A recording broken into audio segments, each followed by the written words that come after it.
We are your home theater and AV questions answered.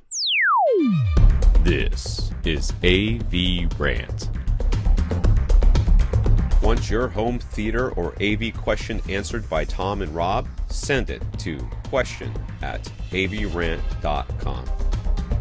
Welcome to AVRant. I'm Tom Andry, and I'm here with Rob H. Roberto. Roberto is finishing his basement theater and just bought a 75-inch Sony XBR 850D TV. Nice. And an Oppo BDP 203 Ultra HD Blu-ray player. He already has a Yamaha Avantage A830 receiver, which he bought 3 years ago on our recommendation, and he'd rather not replace it if he doesn't have to. So does he have to? It says it has 4K pass-through, but is that enough for it to play nice with this new TV, Oppo player, PS4 Pro, and Roku Ultra? No, unfortunately. It will pass through. It will gladly, if you send a 4K signal to it, it will pass it through just fine. The problem is that you can't make that connection because everything now is HDMI 2.0 and HDCP 2.2. Yeah, it's the HDCP 2.2 more than anything because that is the copy protection. And unfortunately, if you had shot your own 4K resolution images on a camcorder, it'll pass that through. All right, it can do the resolution. If you had an upscaling Blu-ray player. Blu-ray player, right? That's what I was thinking. A regular Blu-ray player that's upscaling to 4K, it can pass that resolution through. But it can't do the new HDCP 2.2 copy protection that's on your Oppo player, on your PS4 Pro, even on your Roku Ultra when you're watching 4K sources on that Roku Ultra. It can't do the copy protection. It also cannot do the high dynamic range, which your new TV, your new Ultra HD Blu-ray player, your PS4 Pro, and your Roku Ultra, they can all do high dynamic range, and it cannot pass that through. So, unfortunately, if you want to connect all three sources to your AV receiver, and I'm sure you do because you don't want to lose the lossless audio and you don't want to have a separate switch outside and all that complicated stuff, then yes, you do need a new receiver for that purpose. I'm sorry about that because not the way I would choose. Is there a way to make this work with the Oppo since the Oppo has a out? Can we send it out? Everything into no. Hold on. No. If all you had was the Oppo, it has two HDMI outputs. Yeah. If that was your only 4K source, but he has two other 4K HDR sources. So the real answer here is, unfortunately, new AV receiver. Could we put a switch, have all of his stuff? Hey, how about this? All of his sources go into a HDMI switch. The switch goes into the Oppo. The Oppo connects to the receiver and to the projector separately.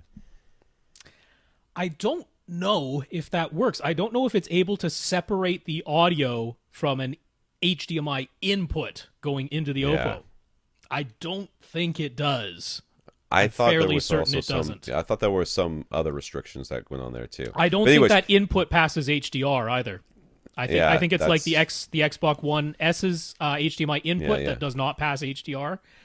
So I don't think that Oppo input passes everything you need it to either. So the answer we know works, unfortunately, is new AV receiver. New AV receiver. So if he does have to upgrade, he was looking at the Denon X1300W 1300 or 1300. But when he called Accessories for Less, they questioned why would he ever want to move away from Yamaha? He referenced our recommendation as well as desire from Odyssey Multi-Q over YPOW, but the woman he spoke to said that in her opinion, Yamaha offered better reliability versus Denon and Marantz. So have we noticed any patterns of reliability issues with Denon? Should he stick with Yamaha? Dude, what is the deal with people trying not to sell you stuff when you call to buy things? Who is employing this person here and why? I'm going to be dead honest with you, dude. I think these people who answer the phone, there's two reasons they try to talk you out of buying something that you're going to buy. Maybe three.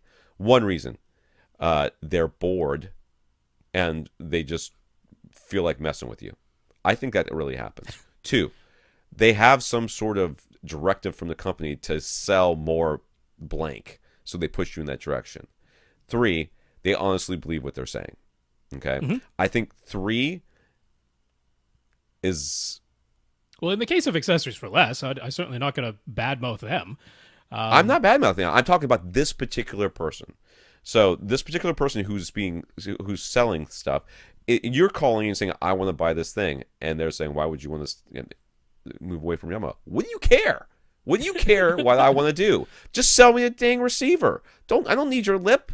I don't need the. Just give me the receiver. Well, we don't know exactly how the conversation went or how the questions were. Yeah, posed, that's true. To answer the questions directly, lately Yamaha, to their credit, has had a very good reputation on reliability. I do have to say their Avantage line was actually kind of a response to the receivers they had before the Avantage line ever existed, and Yamaha was getting a pretty bad reputation. And then they're like, hey, we need to do something. So not only are we going to re-engineer our AV receivers, we're going to create a whole new line to distinguish and let our customers know, hey, we've stepped up our game. And to their credit, they did so. The Avantage line has been very reliable. So when she says Yamaha has been very reliable, that I agree with. They have been very reliable.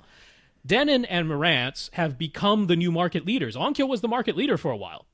Yes. Just prior to this, Denon and Marantz have surpassed them as they become the new market leaders, and actually by a fairly wide margin, which means they have more units out there. There are just more Denon receivers out in the world than any other individual receiver brand right now, which means by virtue of that alone, they're going to have more returns. They're going to have more defective problems. More absolute numbers. If both Yamaha and Denon and Marantz had a 0.1% failure rate, right? Since Yamaha has fewer receivers out there, they're going to get a fewer number of returns, even though the percentage rate is exactly the same. So that's something to put in your head too. I had the same conversation with somebody one time about Vizio. Like, I take back way more Vizios than I take back of any other TV. I'm like, Vizio sells way more TVs than anybody else does right now. So of course you take more of those back.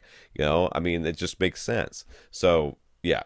Reliability. I mean, how many times on this podcast, and we have a lot of people buying Denon and Marantz, how many times have we had people have a problem with their receiver? And I mean, the fact is, a few times. It has happened. It has definitely happened. But we've also had people who've had problems with Onkyos and Pioneers and Yamahas, for that matter. And it's not as though Accessories for Less, selling B-stock items and factory refurbished, has no Yamahas to sell because none ever get returned.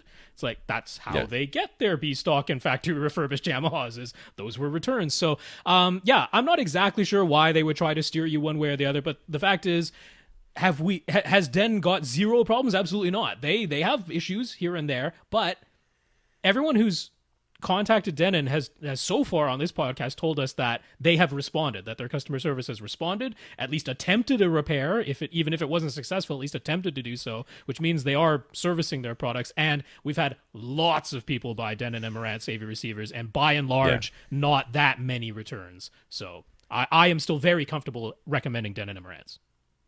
Yeah. And honestly, I think, you could go either way with this. It doesn't matter to us either way which one you go with. Well, if you want to go with Yamaha, go with Yamaha. But every reason you cited as a reason why you want to go with Denon, those are good reasons. Yeah. And I agree with those. And I was going to say, Roberto was our listener of the week at the beginning there. He ended up buying an X2300 because he could afford it, getting it from Accessories for Less, versus a brand new X1300. So I'm like, there you go. So congratulations, and I think you'll be very pleased with it. The X2300 is a very nice receiver. All right, he's using B&W speakers, the 685S2 bookshelves for front, left, and rights. His HTM62S2 centers and M1 satellite surrounds. Thank you for one normal name, M1 satellite surrounds. I think S2's got to be Series 2, right? That's right. Anyways, he sits less than 12 feet away from all of them. Will the receiver be able to power them adequately? I forgot to look at this. But yes, B&Ws tend to be a little bit power hungry. A little bit. In general. But he's sitting fairly close to them, reasonably close to them. And none of these have particularly, I mean, some of them did say they dropped down to 3.5 ohms, I think, which is, that's the B&W thing. The bookshelves are 87 dB sensitive there. Which is average. Minimum 3.5 There you go. So that's the thing, but it's usually in the bass. So what I typically say is, if you're bass managing your speakers, and you definitely should be if you've been listening to this podcast and the way we recommend setting things up, if you're bass managing your speakers and you're sitting as close as you are, less than 12 feet away from all of these speakers, AV receiver should have no problem powering these speakers. That should be no concern at all. Yeah. He asks, lastly, do we have a quota for the number of questions we answer each week? As many as Rob can fit in here is basically what we go with. Yep. But no, we don't have a quota. We just answer them all. We don't cut anybody off. We don't limit you or whatever. So ask away. If you get your question answered, and we go until I can't take it anymore.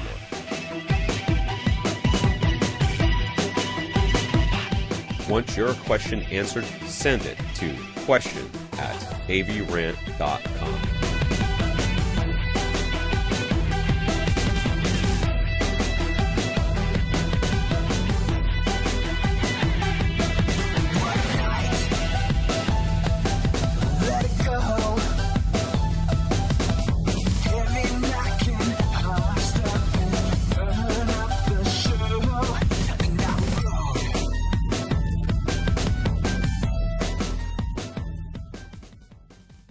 This is AVRant. Now go out and listen to something.